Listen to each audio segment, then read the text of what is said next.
Minnesota Vikings. Welcome back to the Living in Loserville Podcast, Purple People Eaters Edition. I'm your host, Chris Carlson. My co-host, Aaron Miller, will be joining us shortly. Welcome back, everyone. Hopefully everybody's doing okay. Like I said time and time again, we really appreciate people listening to the podcast at this moment during this pandemic.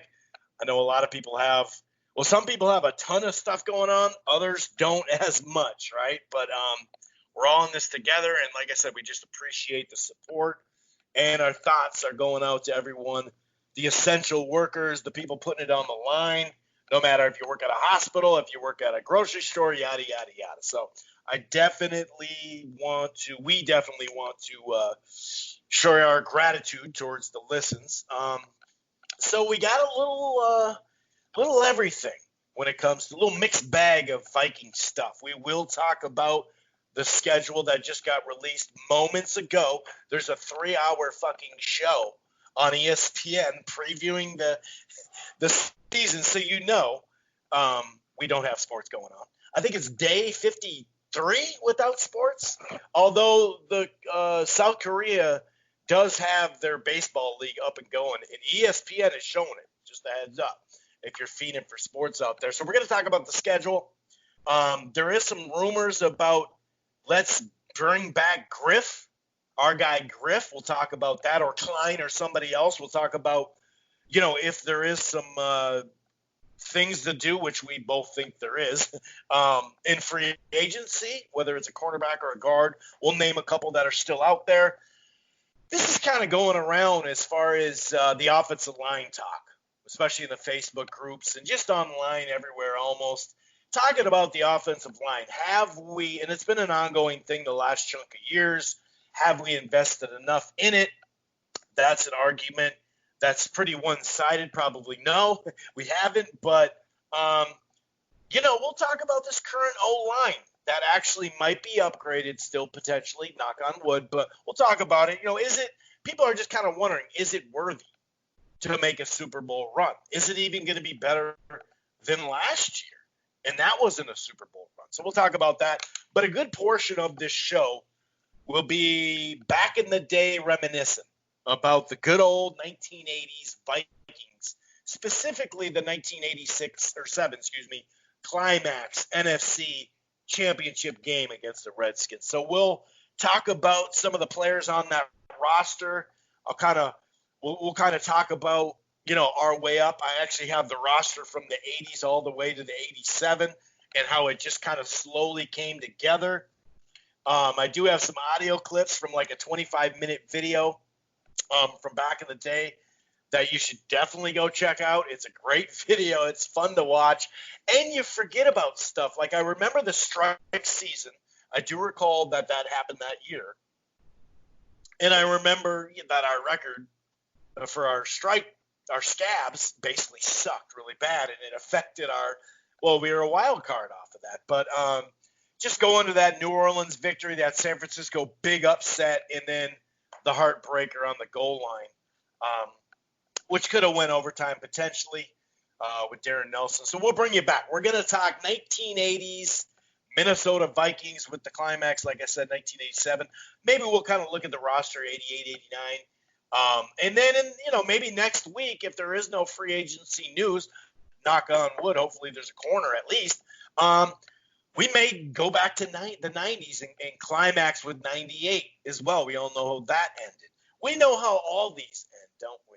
Unfortunately, that's why we call it Living in Loserville. Anyway, so we're going to give you a little, like I said, mixed bag of everything. If this is your first time listening to the Living in Loserville podcast, Purple People Eaters Edition, it's a mouthful.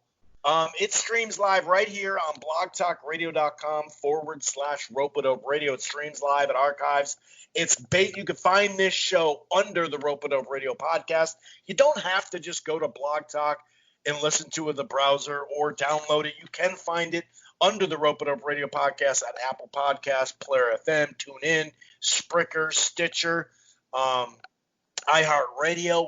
We're also part of the Grueling Truth Sports Podcast Network, which can be found all across the board, including Spotify. You can use your Siri or Alexa and find the platform, right through Spotify or TuneIn, whatever. Why don't you head on over to thegruelingtruth.com. They got a great sponsor over there, betnow.eu with the promo code TGT. That's thegruelingtruth.com. It's football, it's basketball, it's baseball, it's boxing, it's everything in between. And real quick, one more thing. If you're thinking about cutting the cord, or you have and you're not quite happy, a lot of people archiving a bunch of stuff right now. I know I am.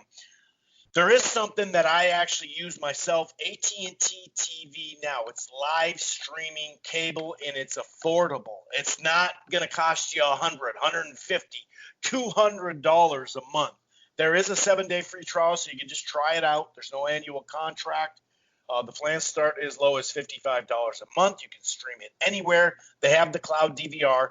Once again, that's AT&T TV Now live streaming cable. Now, for the folks that just have horrendous, really weak internet, I get it. Whether it's, in a part of the region of the country or just rural area, whatever it is, or you're buying an airport like I was not long ago. There is AT&T TV. Now, that's the normal cable package is what I was trying to put together there.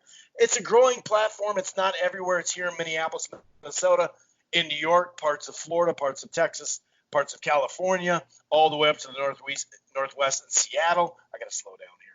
Other parts of the Midwest and St. Louis. It is in a variety of places.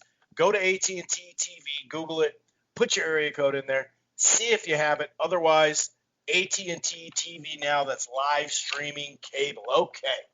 I'm going to go ahead and bring in my co-host, Aaron. See how he's doing. How goes it, sir? How are you hey, man. I'm doing good, man. Yeah, I was looking at that video you sent of the 80s Vikings, so now I want to talk about it. I mean, you think about that's like the first Vikings that I saw. And so it's kind of bringing back some memories of going down that lane. And, so excited to talk about it.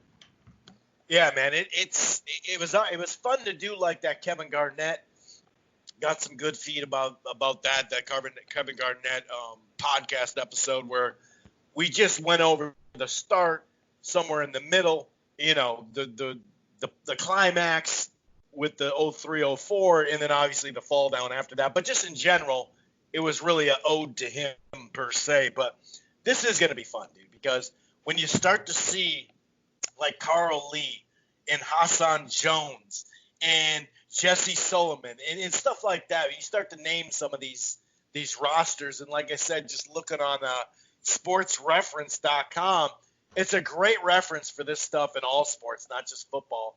We've been using it for our basketball show as well, for college basketball and pro. And it is fun to see how they slowly but surely added offensively and defensively to this roster to peak in a wild card year that they kind of backed into to the playoffs. And so we'll definitely get to that in a little bit. Since we just had this release, and like I said, they're going to do a 3-hour fucking show on the NFL release. But I get it. Like, golly, really, dude? Yeah. That's even as long as the first round draft on that Thursday, 2 Thursdays ago. So that's pretty crazy to already think. Is that true? No, it was a lot. Was it? Wait a second. Was that 2 Thursdays ago already? Yeah, it seems like that was probably about 2 Thursdays ago. Well, let's see, we had one weekend. Yeah, wow. It was. Yeah. Dang, time flies when you're not doing shit. Okay, and we can only speak for, ourselves here. We know there's plenty of essential workers out there working their ass off, and they should be paid extra. But so we got this schedule here, okay? And of course, I had to ask my co-host, so is Seattle in our division? Is that what it is? Because why the F do we have to not only face them every year, and I understand when you finish second or you finish first, I get all that, but why on the road? There we are. What is it, week 5? October 11th. I mean, on the road at Seattle, how many times can we go down this line, Aaron? And it has to be another night game. I mean, that's we'll be back in the swing of the season then, talking about Kirk Cousins' performance in high-profile games at night, and it'll rear its ugly head again, and we'll be talking all kinds of stuff other than football relating to that game again. And yeah, you feel like there's a rotation, like you said, a second place schedule, but it's just odd that you end up with the night game scheduled at, on the road with Seattle for the third year in a row. And it seems like there's been maybe a gap year, and then before that there was another road game in Seattle. So I don't know if that's how the coin falls or if there's other things at work here, but it's I guess more than coincidental. And yeah, I mean, Seattle was an AFC team. Now they're NFC, and now apparently they're in the NFC North, or we're in the NFC West, one of the two. Yeah, it's just silly after a while. It's like, okay, if we have to play them for, 4 straight years, then can we get a home game? I mean, is that the hard? It's just, come on, dude. It's just, anyway. I'm already complaining about it. Okay, so we're high. I'm already in my cousin's rants. Already. Yeah. We're already 4 games high noon. And the Zimmer era, not that it really matters, but the Cousins stuff, a variety of things actually bode well across the NFL, by the way, not just with the Vikes, for high noon games. It's kind of funny. So we do have 4 in a row right away. So we got week 1, Green Bay at home. I like having, basically going into that with a bye in a sense, right? And on the flip side, week 7, going in on the road at Green Bay with a bye. I like that. So that's a heck of a stretch though, Aaron. Green Bay, the Colts on the road, which they should be improved. Tennessee, we'll see if they sign old boy to a long contract, which I assume they will. At Texas, they've lost some weapons, but they're still on the up and up. We already talked about Seattle.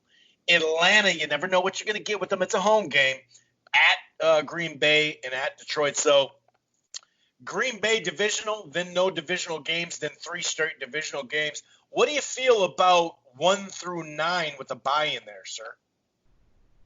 I mean, it seems kind of chalk. There's Green Bay to start off the season kind of reminds me of maybe it's our turn now, because Green Bay would always start with the Bears, it seemed like. So feels like that's kind of the ebb and flow of the schedule. Indianapolis, get to see Rhodes again in a different light.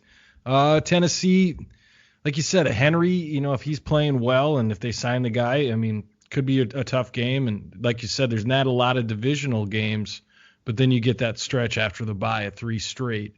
And so, yeah, I mean, it seems like a pretty ho-hum, but there's, Atlanta's fishy. You don't know what they're going to be. They're either going to be really good or struggling a little bit. And so, I mean, at least that's a home game. You can kind of hang your hat on that. But overall, I mean, it seems like a pretty decent schedule. Like I think we talked about, getting up to this November 16th game.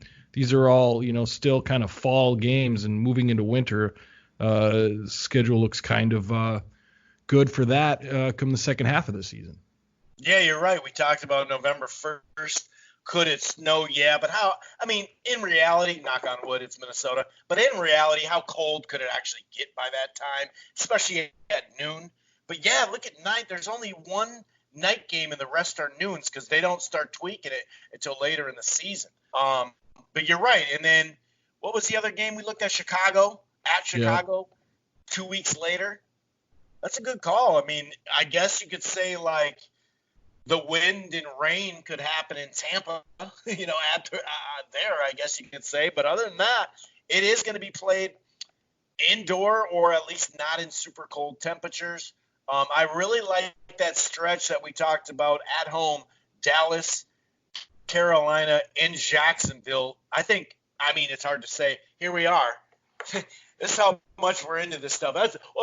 Those 3 are must wins. Like we know what a must win is right now, but it does feel like those are all winnable games. So we really need to take advantage of them. That stretch. So that's a nice stretch.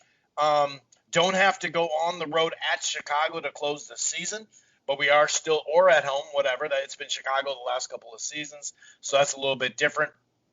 And here we are with fucking New Orleans again.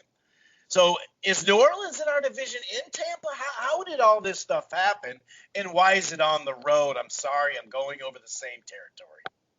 Yeah, you are, but I understand where you're coming from. I mean, we're seeing a lot of the same faces. I mean, New Orleans every year seems to be that's the way it falls. A little revenge game for them. They're at, it's at their place this time. It could be a really meaningful game coming down the stretch, either for seeding or just for needing to win.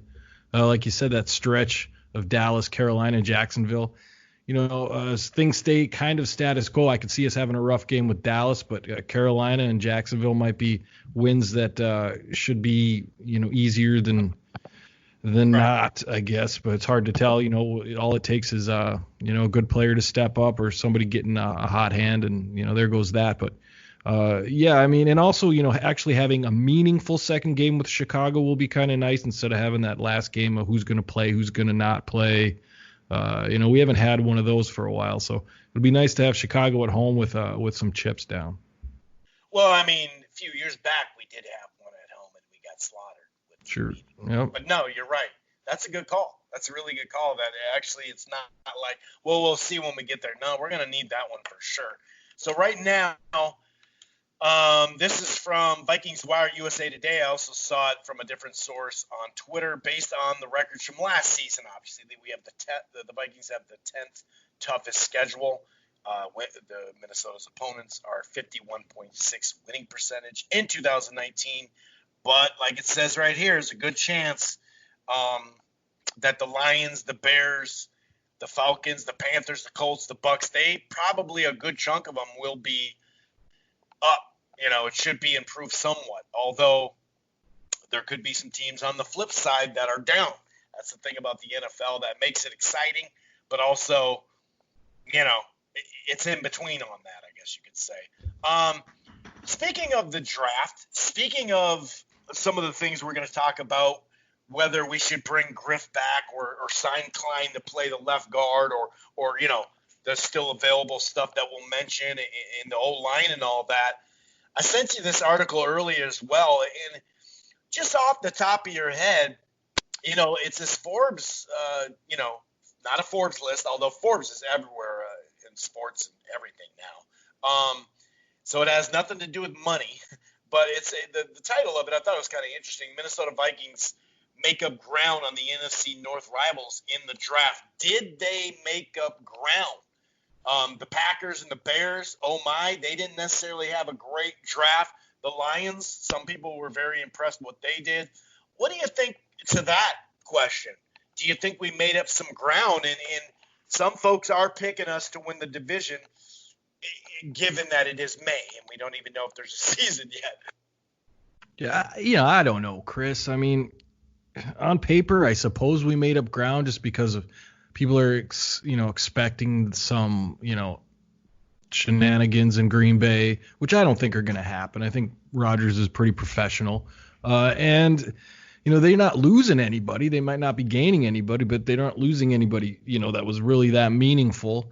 I think Detroit had an excellent draft, kind of a sleeper draft. I think we talked about that in the post-draft show, that they really filled some holes with some good players, especially on the offensive line. So it's not going to be a sack fest, I don't think, this season if any of those guys pan out.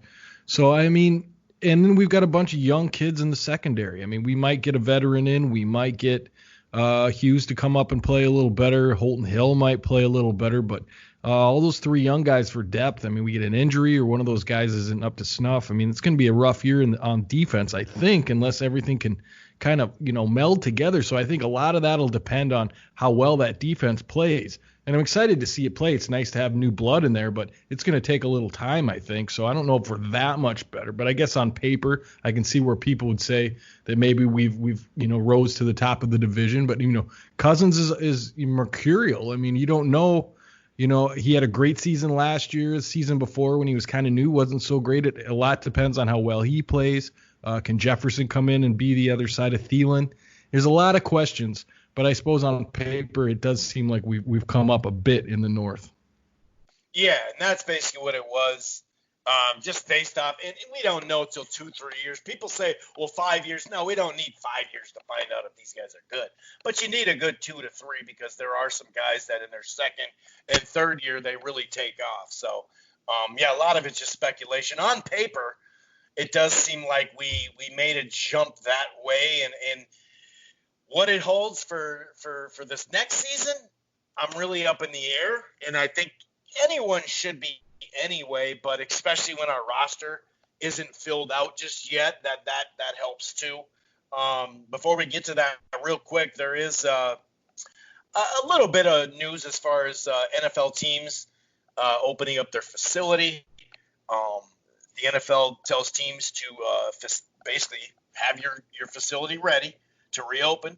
Got the protocols in place by May 15th. This is coming from old local guy, Kevin Seifert. And basically they just laid out a bunch of different rules as you ease yourself into these facilities. And obviously these facilities depend on what your state's doing as well. So obviously that has something to do with it. March 19th, there is going to be a virtual league meeting that they're going to discuss a bunch of this stuff. The memo went on to say all these teams got this memo that, right away it'd be no more than 50% of non-player staff and up to only 75 people per day. The only players that would be permitted to return in that first wave would be players that were actually hurt and rehabbing their injury. So you could obviously social distance pretty easy that way. Of course, like I said, the state and local governments, they're going to have to make sure the cleaning supplies, infection response, a bunch of stuff, that they're going to have to go through just to get the doors open. Then you might be able to get some folks in there. Then you might be able to have, because they are doing the virtual meetings, but I think the drill work could definitely do it. There are some things that they could work on where they have, just the secondary in for 2 hours, then just the linebacker, just the defensive line, that type of thing. It is a huge facility, so that's helpful as well. So there is a little bit of light at the end of the tunnel. I'm not saying a whole lot, but, there is some light on there.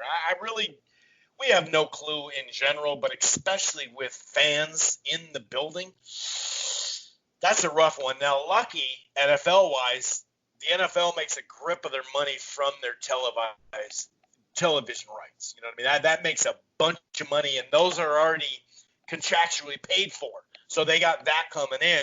Whereas, like, for instance, we talked about this a couple days ago on the other show, that college football right now, dude, like, selling those tickets for those 60 and 70 and 80 and what is it, like 15 teams, programs that have over 100,000 folks in their stadiums, that actually they're going to lose out big on that.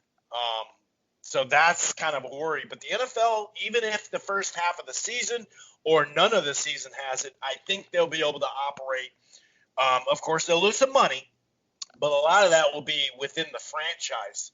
And hopefully the NFL as a company can spread that out like they profit share on a bunch of other stuff. Well, let's see them profit share and kind of make up for these teams if possible. But just a couple of items real quick we're going to breeze through before we get to reminiscing about that 87 season. And just the Vikings roster in the 80s. Like I said, you talk about Bloody Pants Studwell and Chris Dolman and Keith Millard and Darren Nelson. We're going to talk about it. We're definitely going to talk about it. Like I said, I got some fun audio clips as well. So free agent wise, before I, go over the list that a couple names have been added on to it, but it's pretty much the list that we've known about. Before we get into the guard and cornerback availability, let's talk about some familiar faces. Right now, would you be inclined to bring Griff back just as another end, that he could, because he played pretty damn good last year. And, we talked about it at the end of the season, being able to flex him on the inside where he actually spent the first 4 years of his career. A lot of it was rushing on the inside because, remember, we had Allen and we had Robinson. So we had those two. He actually rushed from the inside, which I think he could be very effective at. And also, we bring him back at even less snaps. That would be the goal because we do have an up-and-comer ready to go. Would you bring Griff back? Or even Klein? We can go a little further in there. What do you think about bringing good old Griff back? He definitely wants to be here. I think he's proven it now that he hasn't taken a deal with somebody, Yeah. First, subject Griffin. Yeah. I mean, I'm hesitant because I feel like if you've already cut that tie, just leave it cut. You've made the move. I know it was probably difficult to make. you might just want to close the chapter on that and move on. Now, that being said, yeah, it would be nice to have him as either a mentor or a guy that can still rush on the end, or maybe work him inside, use him in a lot of different ways. It would be nice to have that. But I think, and I don't know this for a fact, but I feel like they've really moved on from him as a person. Not that he's a bad dude or anything, but it's like it was probably really hard to let him go in the first place. And, to reopen that again might be against kind of what they're going now. They want to get younger. I mean, Zim specifically said that it's a young person's league at the end of the season. He might have been pointing at Griffin with that statement. He might have been pointing at some others. Nobody knows. But I feel like, you close the book on it, leave it closed. If you're going to open it back up again, then you got to, reclose it again, and that just could be a tough thing. And now on Klein, yeah, I say find him, bring him back if he's healthy and he can play. We need him to play. I don't have any faith in Elfline. And now I really hope that I can grow some, because I feel like he's going to, just because of the state of the world at the moment, it's going to be penciled in at that other guard position just because he knows it. He's a body. Right. He's got experience in it. It's kind of his spot. And I suppose, technically, if I were him, it'd be my spot to lose.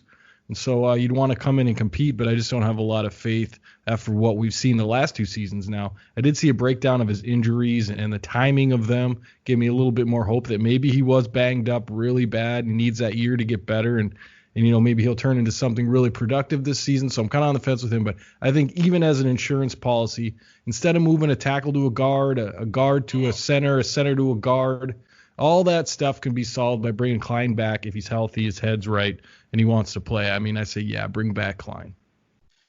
You hit it right on the head. Insurance policy. Now, we're not, saying, well, let's sign him for a 5-year deal. That's not what we're saying, folks. Don't put those words in our mouth. No, but really, you hit it on the nose right there, Aaron. Insurance policy. How can it hurt us? It can't. It really can't hurt us. Okay, if someone overtakes him by midseason, okay, you cut him. Like, it's not that big of a deal. The Griffith thing, though, technically they didn't close the book all the way, though. He actually opted out of his deal. We didn't cut him. He did opt out. And we left it. We did actually leave the bookmark like at the front page. Like if I read it again, I'll have a bookmark. We did leave it open, and they've even said, well, you never know. And remember, actually, what's his toe, Zimmer, the one-eyed bandit who likes to show his trophies, to everyone in the world on his wall. They actually thought he'd bring him back. So I'd like him for depth, whether it's in I really like the guy we got there. I think he's going to be a pretty damn good player. But like I said, on third down to get another pass rusher inside, I think that'd be worth it just in general. And I guess you could say depth, but I'm with you on the – like I said, you hit it on the head, man. Insurance policy for Coleman, dude. Like, it can't hurt us. It really can. I'm a little confused on why they cut him. Go ahead. So I'm a little confused. I've been watching, YouTube and articles and everything else, and everybody's got these grand plans to be moving around offensive linemen to different positions, but I haven't heard one word from the Vikings about that as a possibility. So I'm wondering what your thoughts are on where the Vikings stand. I know every pundit in the world and every, host of this and that has their grand ideas to move Reef to guard and move Bradbury to tackle or whatever, just every possible combination. Right. But I have not heard anything from Spielman, thank God, and I have not heard anything from Zimmer on that matter. And frankly, I'm just sick of everybody's concocted offensive lines. If you look at the players that we have in position, and I think we can segue into offensive line with this, is that leave it at their positions that they played. I'm sick of this moving stuff around. Yeah, we thought it might be good with Remmers. Was not. Outright disaster with Remmers. Now, maybe here's a problem there. I don't know. But every time we've Elfline too. I mean, it's just not a thing that's, one, as easy as people think, and two, good for the player. It takes, I heard an offensive lineman, I forgot who it was. I think it was the dudes on the bus, Luan from Tennessee. He was like, look, you move a guy from even to the right side to the left side, and we're not even talking about a position change. But It takes 3 months to get the muscle memory for that other side. At least 3 months to just be adequate at it. Now, we might not have a lot of practice time. We might not have a lot of all this stuff. Do not move anybody. What are your thoughts on it, man? I just keep hearing all these different combinations. Frankly, it's just nonsense to me.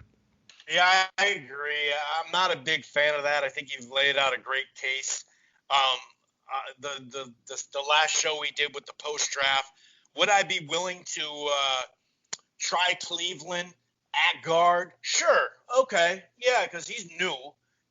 But it's only under the assumption of plug and play him, or it wouldn't be a plug and play, but play him after the 4th or 5th week or something. So get him in the door as a tackle, say this is what you want you to play, and then sometime maybe even get him in there game 4 of the preseason at guard and get him so he actually is somewhat comfortable with what they're asking and he knows what they need to, what they say he needs to work on tackle. And we know he's probably, well, I shouldn't say I know, but we don't think he's going to start right away. So, 6 weeks go by, then all of a sudden the season starts. Your practice goes down, the amount of practice. You could do a lot of drill stuff, but also you could be on the practice squad as a guard or whatever. Okay, I'd be okay with that because you're a young player and you're a big body. And it does seem like you may have to get a little stronger on the edge anyway. Maybe he's going to be a good enough at guard, better than what we have here. But other than that, I don't want to move guys all the way around, and especially guys that we feel like we're going to start. It's now if Cleveland shows this great stuff and moving, what's his toes Riley into guard. I guess if he's on the roster, you move him over. Okay, I guess. I think that when you do that, though, you might as well do, like you said, you might as well bring Klein back because he's been a guard on both sides. Bring guys that are a little bit more into that, and that does, it's a great segue to the line. Right now where we stand, the improvement like within the players that are on the line that we know are going to play, yes, I think they could make a jump. I think O'Neal could make another, maybe you could say a baby jump, not the jump he just made. I hope he makes that kind of jump, but that'd be pretty crazy. It'd be nice though, but he's going to be damn good. But obviously Bradbury is good. He's got to make a jump clearly, and I believe he will, especially at that center position. The those second and third years where you generally make your jump. So those, especially in the middle, if he makes a jump, okay, then you could say maybe we'll be up on par because we lost Klein. But is Dozier better than, you know what I mean? Like I do, like we said about Drew Samia, I believe in him as a right guard. That's where they're trying him. I believe we can be just as good at that position, potentially. And that is potential. We know what we got with Klein, though. That's the difference. But I'd be willing to take this second-year guy if we knew what we had at left guard. And so right now, that question that people are asking and all that, I just don't think right now, as it stands, that it is a Super Bowl offensive line per se. Now, we haven't been in the Super Bowl. So I hate to say a Super Bowl line, but an actual legitimate chance to make it with that offensive line. I think the Niners game, the Green Bay game closing the season, a few other games really put it in perspective of, yes, from 2018 to 2019, our line made a jump, no doubt. We ran the ball much better. We are a very good offensive line, but we're nowhere near great right now. Well, maybe I shouldn't say nowhere near, but you could kind of see the separation with that San Francisco game, and that's what got me so mad as, well, they could have lost someone. They did to retirement, but they filled it in with an all-pro, so they should probably be just as good. So right now, no, I'm a little skeptical on our offensive line. And I say I'm right with you as far as what you asked me, and let's try to get these guys to play in their positions. Yeah, I mean, that's where I start with it. And then, you go into your question being, are we Super Bowl offensive line? I don't know, Chris. I mean, I think we're a great run blocking line. I think I won't great's a strong word, but I really think as far as the zone play, it's good. It's all the pass blocking that it concerns me. And again, they're lighter guys with lighter, quick guys to run the zone scheme. And you run into Akeem Hicks, you run into those guys, man, and they can tear it up and just ruin your offense. And I think that is one of the Achilles heels of that system. And there's just a division full of it. I mean, the North has just got tons of beasts on the defensive line, and they can just wreak havoc. And so I worry about that as far as the scheme goes. But if you want to run the football, which is what they say they want to do, run play action, it's what they want to do. They want to run bootlegs, fine. I think it's an adequate offensive line that could get you to the Super Bowl, assuming that, Klein comes back or we get adequate left guard play. I think it could be one, but that would require, us having an excellent running attack, because this defense, like I said earlier, is not going to be the greatest. I mean, I think even at the worst, the defense is going to be probably top 12, top 14, just having Zimmer there to run it. But, and you can win with that, but then you got to run the football. And that's what we're trying to do. So I guess, quick answer, yes, I guess it's a line that could get you to the Super Bowl, assuming that left guard position gets sussed out. Like I just don't see it, man. I don't want to move Cleveland there. I want to keep him at tackle. I don't want to move O'Neal to the left side. I think he's good at the right side. So then you're going to put Ezra, backing up Reef. Reef can play. I mean, he runs into a few guys that he's not good with, like Mack and so on. But he's adequate. Who's going to be good against Mack? I mean, he's tough, man. So, and they move him around to the right and the left, and they move him everywhere. So, I mean, and you're going to face guys like that. The Niners, we'll probably see them in the playoffs if we go again, and they've got the Bosa kid. And so I thought we held up decently against him. It's just about running the football, and I think they've got the guys to do it. I think as long as they get that guard dealt with, and that's where we, I think it's just you got to bring Klein back, at least until you have something else. Right. Yeah, that's exactly what it is. Now, this isn't necessarily a question or every specific thing I mentioned. I'm just kind of going over the off-season list of things that could possibly do. This is actually on Score North, from ScoreNorth.com. They talk about, something that we've already breached on this one is the Dalvin Cook contract extension.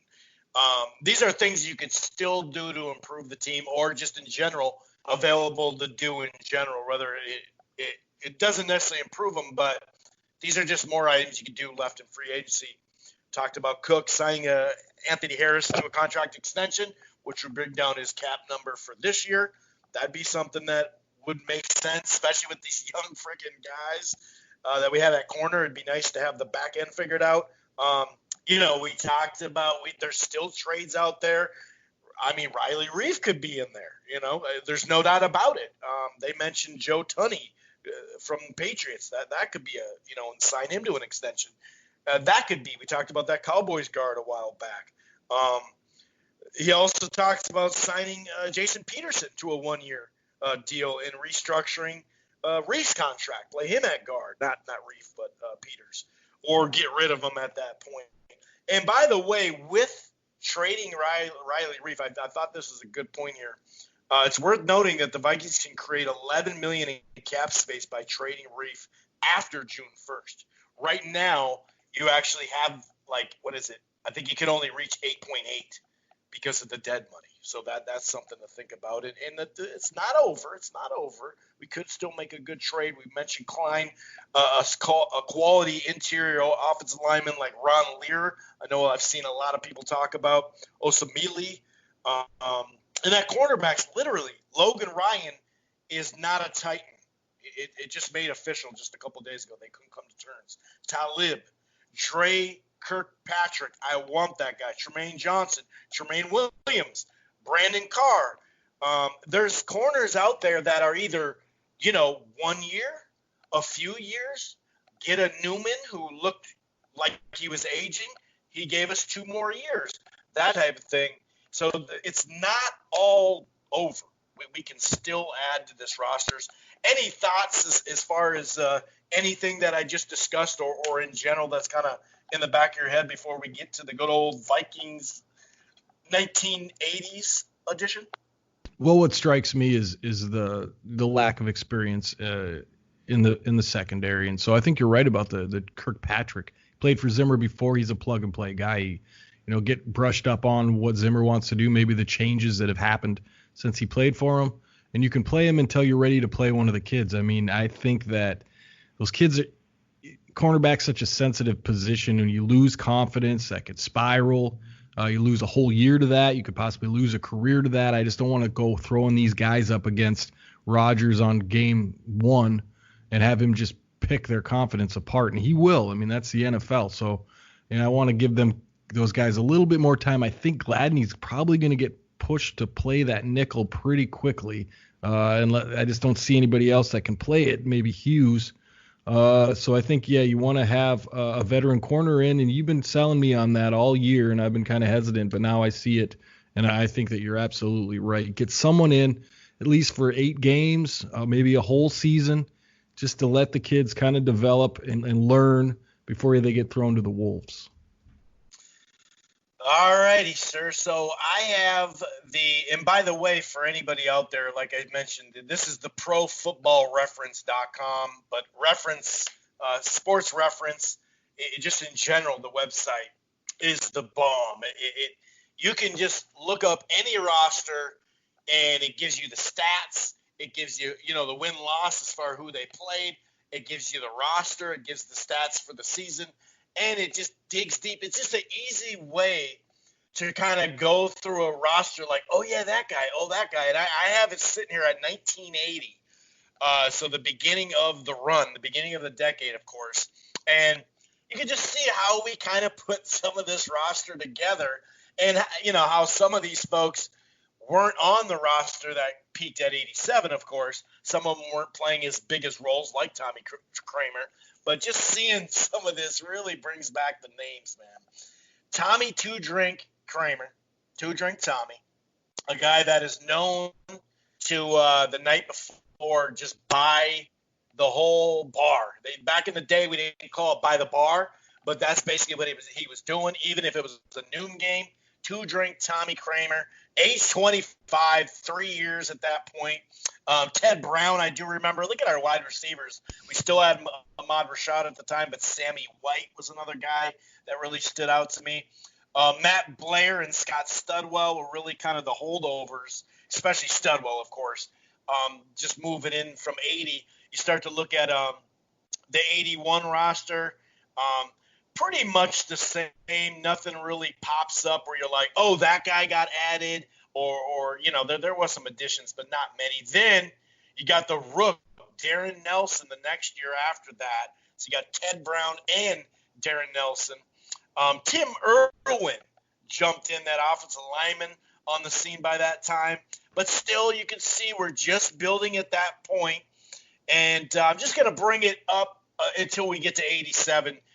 And then we're going to talk about, before we even get there, just some of these players, dude. It's so fun to see these freaking names. And some of them I totally forgot. I was like, oh, my God, that's right. And when you look at our secondary, you look at our defense, it actually, especially defensively, like I mentioned, it took a while to get going in general to start to see some of these names that we know. I mean, I pushed it to 84, 85. Another thing I forgot, but I guess that's just living in Loserville.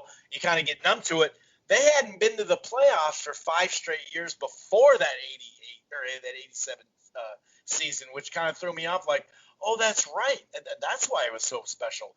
Then we jump up to 1985, Aaron, and our guy AC, Anthony Carter, rookie year, Leo Lewis had joined the squad. Steve Jordan had gotten to the starting lineup.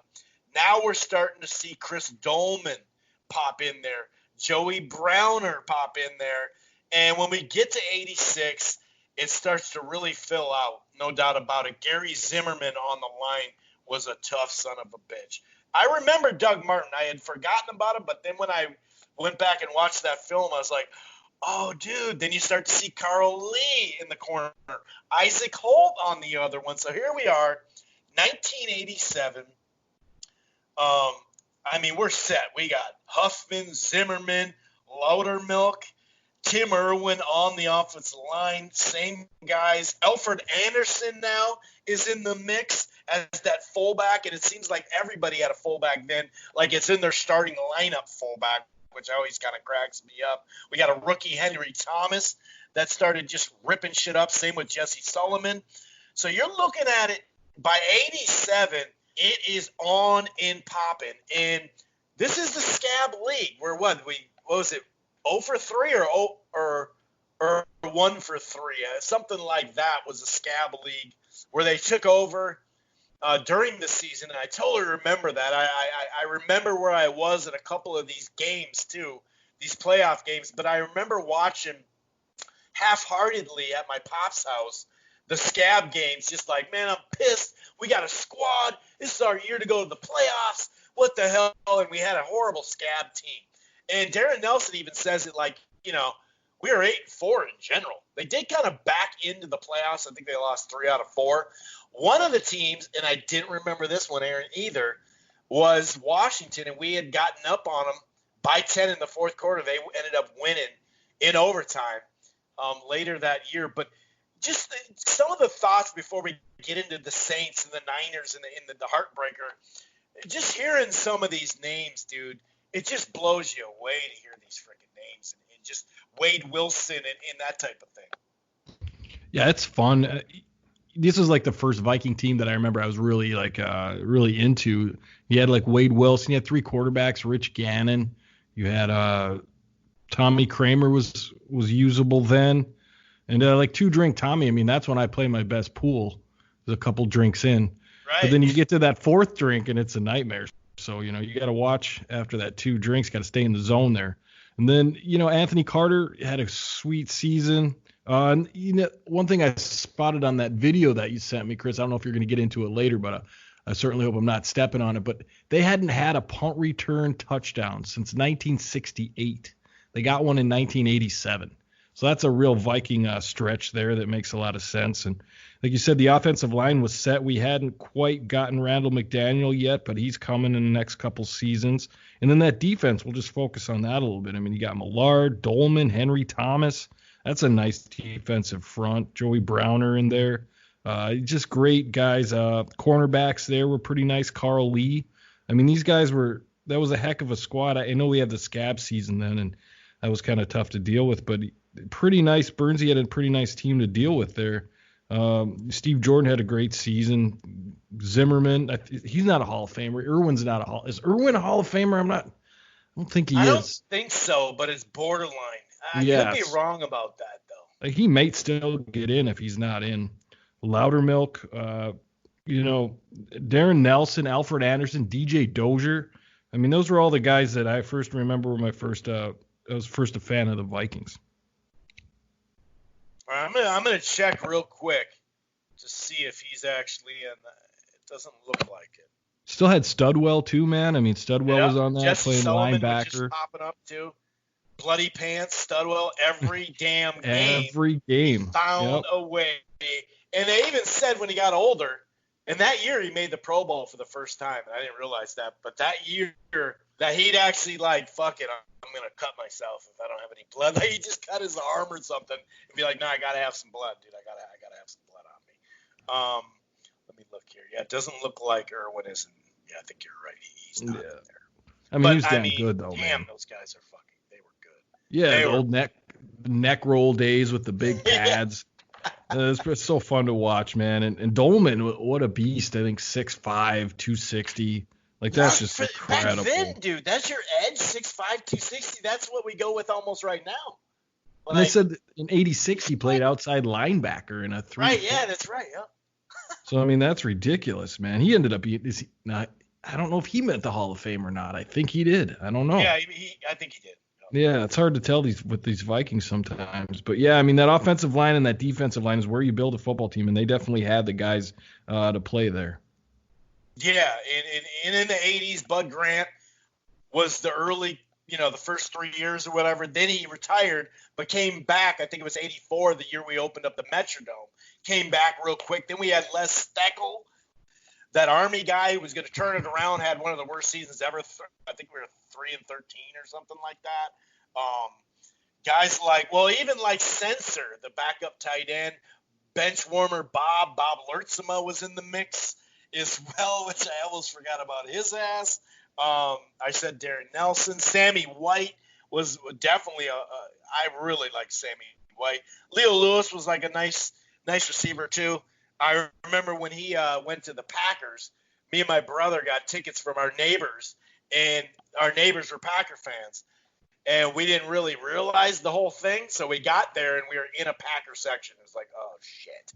But Leo Lewis for the Packers, that's where he caught the ball and did like those steps, like 3 or 4 steps on that 1 foot and jumped in. And it was like, oh, you bastard. But that was, Joey Browner with the horse collar on, I think it's Highsmith, right at the goal line for Denver. I think it was on a Monday night home game. And he broke his leg. I think he messed up his career. When horse collars were beyond, like you said, the actual horse collars were huge, but the horse collar clothesline tackle stopped him, ran behind him, and chased him down, stopped him at the 1 and broke his leg, just ripping him down. Joey Browner was a man amongst boys. That dude was a raw dude, to put it nicely, or to put it lightly. But you're right with that. So they backed in. You're right with that Anthony Carter 85-yard. But 44-10. They got off to a bad start. I remember seeing that. I didn't remember it live, but I remember now, seeing like or not live, but when I just watched it today, the fumble, and it's like, oh, it's a Viking start by Kramer. Oh, there's the fumble. Oh, a little pass. They're up 7-zip. But then Chuck Nelson was another guy too. The field goal. He set a record in that Niners game that we'll get to as well with 5 field goals, I believe, along with AC setting records. But just kind of bringing it back right around that time frame. I do have some clips off this, and like I said, if anybody, you just got to check it out if you're a Vikings fan. It's worth it. Trust me. It's called It's called Making a Move 1987. It is what it is. It's on YouTube. Just put those in there, or Vikings 87. I'm sure that would pop up pretty easily. But it is freaking hilarious to watch this stuff.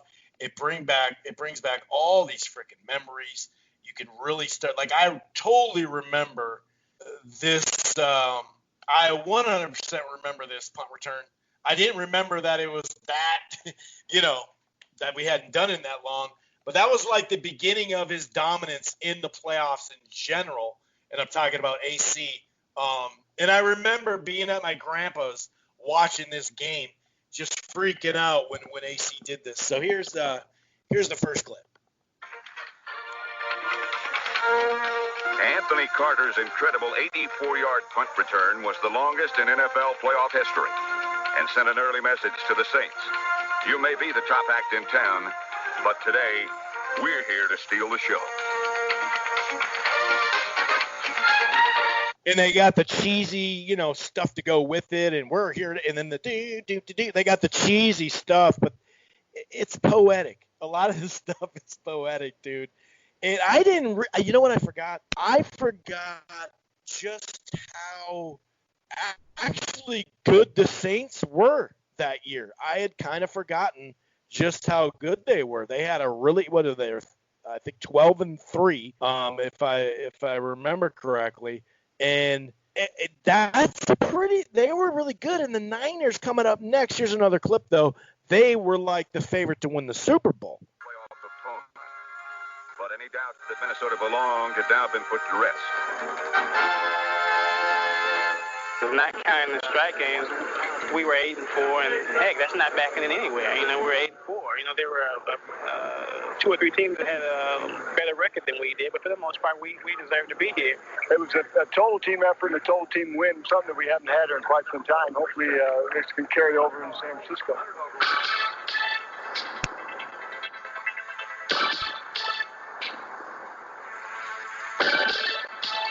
The next challenge was even greater. The 13-2 San Francisco 49ers, owners of the NFL's best offense and defense, and prohibitive favorites to win their 3rd Super Bowl in the Dude,80s. we're going to stop it there just to catch up, but 13-2, they're going for their 3rd championship. number one offense and number one defense. I had forgotten that part. You there, Aaron? Oh, you're muted. Yeah, I was on mute. So I was just going to say, just to put it in context, I was like a 12-year-old kid living in Montana amongst the sea of Chicago Bear fans because they had just won the Super Bowl 2 years earlier than that. And my family was from Minnesota. That's how I ended up glomming on to being a Viking fan. So I'm the only purple jacket. I had a Sears Vikings purple jacket with the horn on it. Still wish I had it because that thing was awesome. But I was the only one. It's awesome.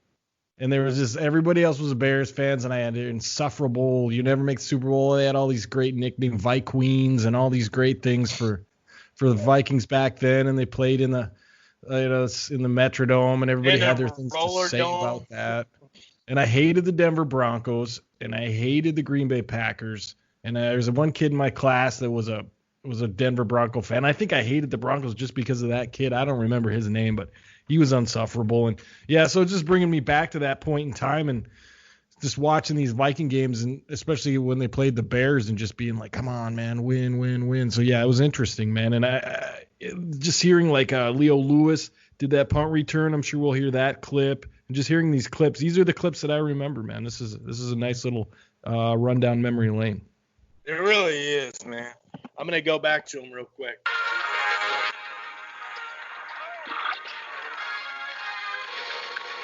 Many believed the game would not be close, and they were right. But it was Minnesota, not San Francisco, that showed its muscle by dominating the line of scrimmage.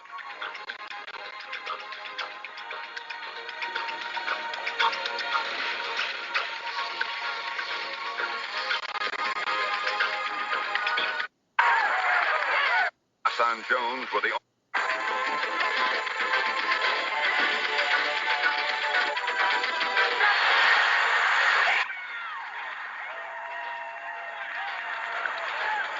Wade Wilson scoring passes to Carl Hilton and Hassan Jones were the only two touchdowns the Viking offense would need.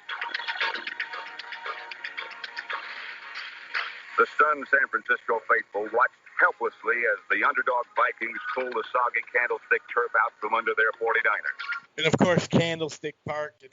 And it's just the way he describes this stuff. I really love – it's really funny that in that great game, 10 catches, 221 or something, no touchdowns for AC. Here's a little bit more, though. And cradle. Oh, hold on. Sorry.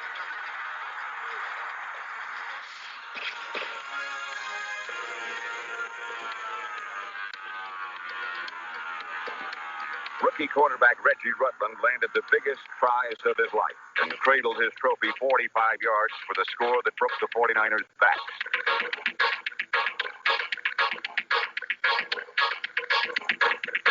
While Rutland and the other Vikings beat the 49ers on field level, one player beat them by soaring high above it into a stratosphere all his own. AC.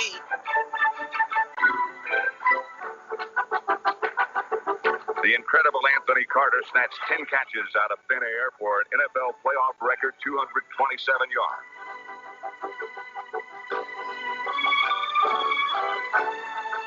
Just jump ball catches, too.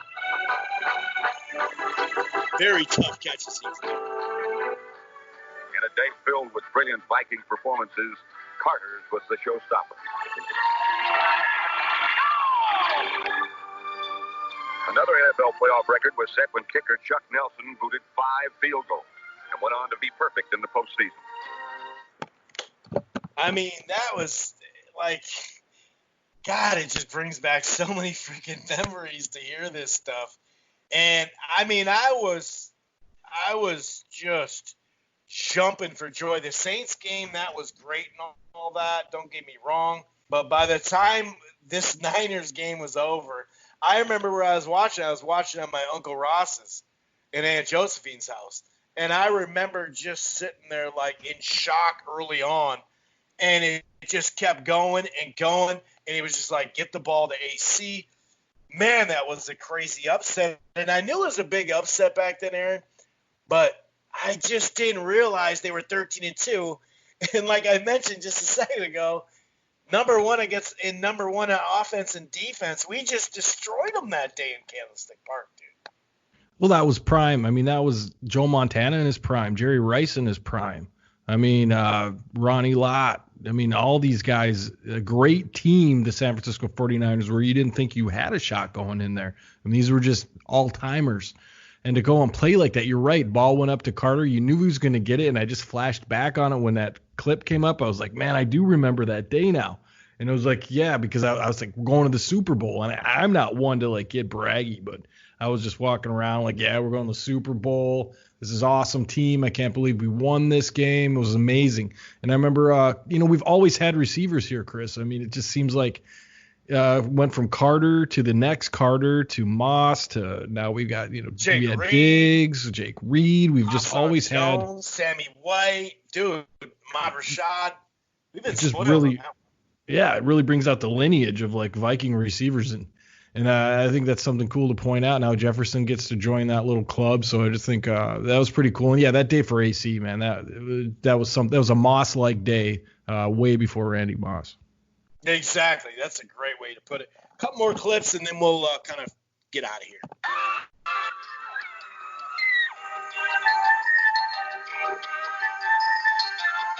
For more than 3 periods, the Vikings stood toe-to-toe with the favored Redskins, battling to a 10-10 tie before Washington managed the go-ahead score. So this is obviously NFC Championship game. Time winding down at 17-10. There's still hope at this time. 56 seconds remain. 4th down and 4 yards to go at the Washington 6. The Vikings had one shot to stay alive. Darren Nelson at the goal line. Drop the ball. Minnesota came up just short in fulfilling the most unlikely of dreams. But this one loss to the eventual world champions hardly could taint a season filled with extraordinary achievement. There we have it. All right, man. And, a lot of people said, Darren Nelson cost us it. Well, hold on. It would have been only 17-17. Knock on wood that we makes the extra point. Now, it's a close extra point back then, so, we were better at extra points back then than we are in the last chunk of years. I suppose the NFL in general because they pushed it back. But that one was rough. I'm not going to lie. Now, we beat the Niners, who a lot of people favored to win the championship, and then they lost to the Skins, and the Skins dominated, I think, Denver. They got down like 10-zip, and then Doug Williams just went off, became the first African-American quarterback to win. So, those two teams, one of those two teams were going to win the Super Bowl. So there's no shame in it. But a lot of people want to just point the finger at Darren Nelson. It's like, well, hold on now. You're right. He could have caught the ball, and the corner or the safety made a good play, but it still would have only been 17-7. I mean, 17-all. Yeah, there's so many theories about. I think I heard a few years ago somebody else went down this lane about did Darren have a chance to catch it? Should he have got it? And I think it was a 2-hour show about people just calling in like linebacker did this and safety did that and blah blah blah, just sticking out people's mind. But Chris, it just brings up the point and the title of the show. It's always something. It's always something. And then we talked a little bit before. It was like, yeah, we win the Super Bowl this year. It's possibly going to have an asterisk because it'll be the COVID year. And so I could just see that happening, us winning the Super Bowl this season and always having people, telling us that it's not, it was a weird year and blah, blah, blah. I don't care. We both said we'd take it. That's fucking great. But, yeah, man, it is always something living in Loserville. And the next year, because, we're just that step away. We're just a step away. We're right on the doorstep. Hope, right there. Selling hope. So you know what we got to do? If we just get Herschel Walker up in this thing, we could take it all. And I believed just need a running back. When he ran out of his shoe on that kickoff return in the first game of Sunday, I was like, yep, dude, it's over. It is over. It's a wrap. This is happening. And this is when you and I, this year, because we're talking about, later 80s, this is when you and I were living by each other now. Now we start to see, okay, and this is where we became friends and whatnot once you move back to Minnesota and whatnot. But man, that next year, and it's funny, that was such a good win against the Niners, right? And that was great. The next year we played in the first round, 41-31 or to 13. Sorry, they just were like, oh, okay, you want to fucking play? Let's fucking play then. And we didn't make, we actually lost to San Francisco to close out the next year as well, not in the playoffs, but just the last game. And then I'm looking at it again, and we didn't make the playoffs. Once we got Herschel, we made one playoffs, and that was it. And you'd have to go up to like 92, and we'll pause right here. But they were kind of pissed after that. Let's just put it nicely. But I can't tell you how just kind of jacked up I was with that show, with the shoe off run, Herschel Walker. It's on, man. It was on. And then the Sports Illustrated article that came after that, and you're just like, yeah, we're gonna, this is unstoppable. Yep. Meanwhile, people parade? Let's schedule the parade. Meanwhile, Dallas is just down there building a dynasty. Right. Jimmy Johnson brought that to Dallas and brought Irving in and Emmett and Aiken, and we sent Jesse Solomon. I think that was who it was. Now that I think about it, and we know where we went, like you said, the title of the show. Any last words before we wrap this up here, sir? No, man. It was nice to go down memory lane and just bringing up some of those old names. Just makes me feel old and young at the same time, because I didn't remember until we were on the show. That game, I remembered that game happened with Carter having that great game, but I wasn't really placed in the place. But then it kind of flashed back, and I knew now I know exactly where I was sitting, exactly what I was thinking, exactly how I felt, and it just was cool to have that memory again. So it was really nice. Good show. Yeah, man, this was fun, and like you said, next week we're gonna do the 90s and go all the way to 98. You never know. It may be just a 30-minute show just doing this if we have no free agents news. Hopefully we got a corner and Klein's back or something like that. But we'll see. We're going to get out of here. Thanks for listening. Yep. Appreciate it. Have yourself a good night. Peace.